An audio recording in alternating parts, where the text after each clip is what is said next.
July 10th, 2016. Two men are walking into the entrance of a bank in Taipei. They're wearing medical masks and fisher hats. One of them guards the entrance, while the other stands in front of the ATM. He doesn't do anything though.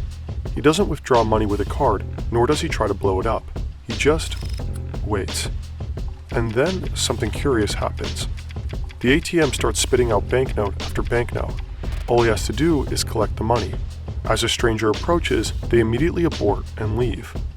The stranger will find the cash just lying there. Even though it doesn't exactly look like it, he just walked into a massive heist. While those two men collected their money, 20 others did the same thing at other branches. This is just one puzzle piece of a larger operation, a 2-year-long sophisticated attack that shook the global financial system to its core. More than 100 banks in over 30 countries with stolen funds amounting to roughly $1 billion. One of the biggest bank heists in history, orchestrated by hackers. The Carbonac Group. They are led by one elusive mastermind. But on this one night in Taipei, he and his team made a crucial mistake. One that they will pay a heavy price for. Carbonac was a game changer, I think. Poof.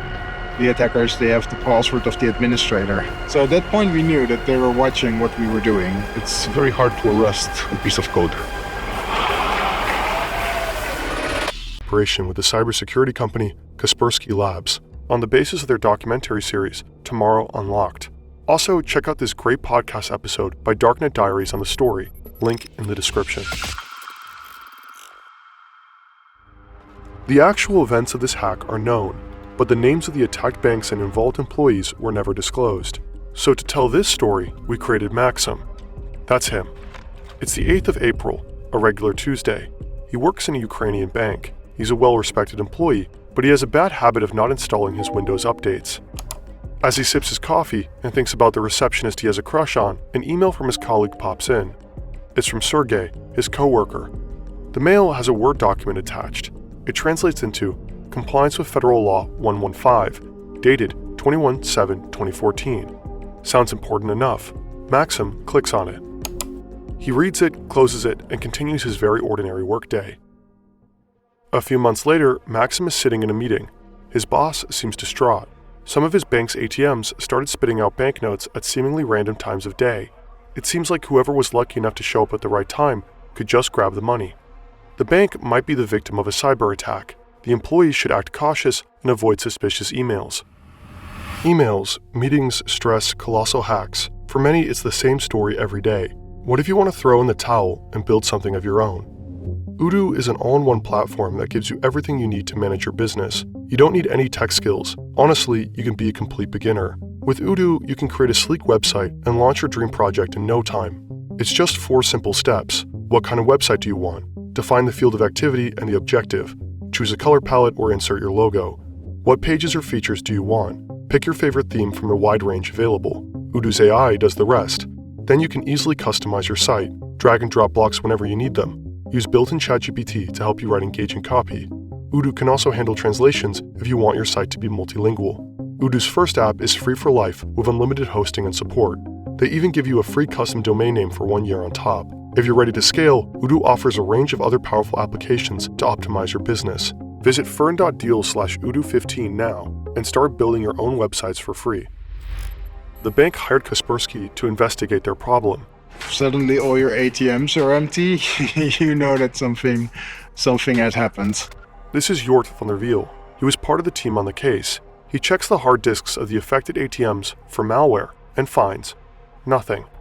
Not one suspicious activity, not a single trail to follow. A few months later, van der Wiel gets a call in the middle of the night. It's 3 a.m. It's an account manager working for a large Russian bank. He says van der Wiel and his team need to call his IT guy ASAP. A couple of minutes later, one of van der Wiel's Kaspersky co-workers shows up at a bank in Russia. The IT guy on the site is panicking. Someone has gained control over their domain controller. That's the heart of their server network. If you control the domain controller in a Windows environment, you basically control everything. And without a good reason, it's sending data to China. The Kaspersky specialist starts to look for malware right away. Eventually, he finds a software that lets you watch and control a computer remotely. Could it be that the intruder is watching them right now? He has an idea. He opens a Word document and writes the Russian word for hello. They wait for a few minutes. Nothing happens. Then, suddenly, the cursor moves, and letters appear. The hacker answered. He adds, in Russian, "You will not catch us." To which the Kaspersky employee replies, "We will catch you." "No, you will not catch us." Okay, it's on.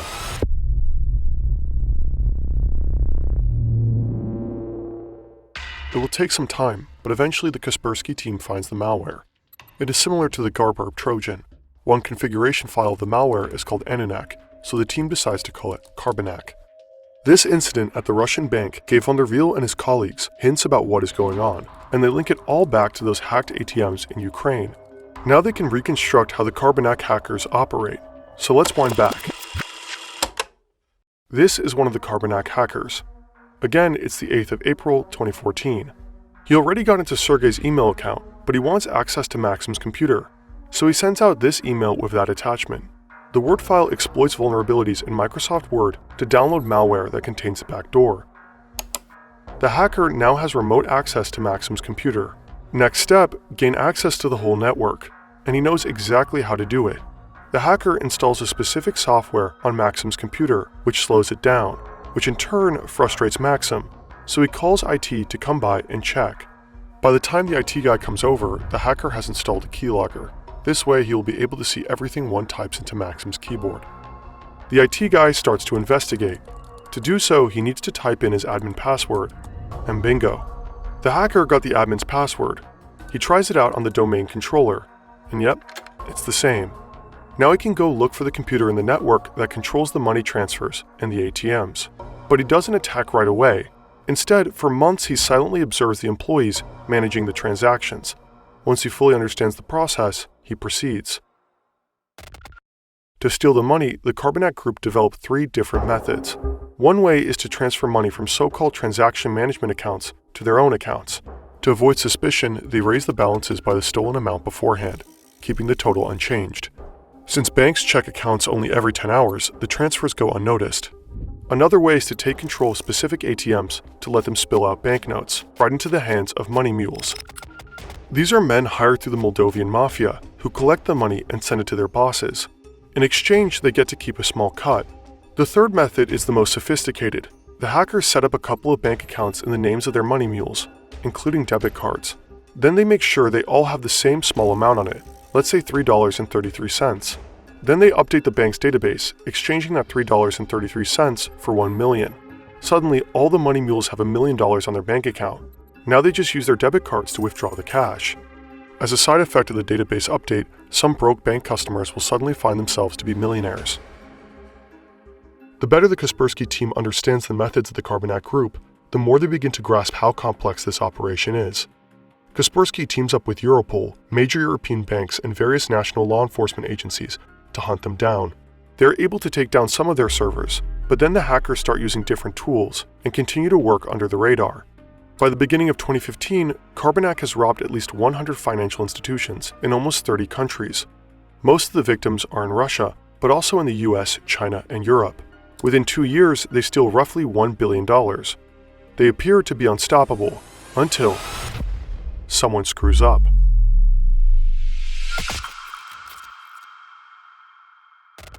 The first bank reported that over 70 million NT dollars was withdrawn illegally. The withdrawals were made in both Taipei and Taichung across 34 ATMs and 20 branches. In July 2016, Carbonac attacks the so-called first bank in Taipei, but the Taiwanese police are quick on their feet. Very quick. 我们从被盗领的 ATM 的影像先去调。 At least 500 police officers checking the CCTVs. We track all the footage from the ATMs and back to the hotels of all the suspects. 这一个车手的一个身份，陆陆续续，接下来3、4天的时间，全部把22位的一个身份22 money mules, most of them Russian, the rest from Eastern European countries. 19 of them successfully flee Taiwan, but 3 remain in the country with the money. Their faces are all over the media. To escape, they have to get rid of the money somehow. One of them hides 2 sports bags with some of the money at the Donghu Park. He then flees to Yilong County and hides there. But he is caught and leads the police back to the sports bags. But instead of two, there is only one left. An elderly man found one of the bags and took it home. He probably think that was fortune from God. The police seize the second bag and search for the other money mules. A man called Bobby hides the rest of the money in 2 suitcases and stows them in 2 lockers at Taipei Central Station. Shortly after, 2 other men from Eastern Europe arrive in Taiwan and collect the suitcases from the main station. They go to a hotel to have brunch. As they sit down, they're interrupted by the police. Put down the knife, you folk. Stay calm, don't move. With nice interaction with us, such as Sherm. They ask the men to take them to their hotel room. Сколько у вас человек всего? Здесь нас двое. Нет, целая группа. Чего группа? Вот это преступление. In their hotel room, law enforcement finds banknotes that are worth roughly 1.5 million US dollars. The Taiwanese police managed to recover 90% of the stolen money. The 3 money mules are sentenced to a little over 4 years in prison. These guys are just low-level operatives, but on the phone of one of the men, the Taiwanese police find pictures of stacks of money in various currencies. They also find emails from the suspected head of the Carbonac Group. Europol, the FBI, cybersecurity companies, and several authorities from different countries work tirelessly to find the Carbonac mastermind. Little do they know he is hiding all the way across the globe, living a life in luxury.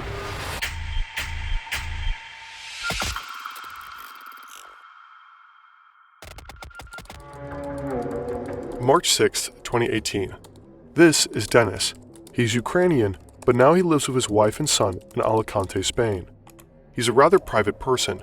He doesn't really leave the house. Right now, as per usual, he's coding new malware.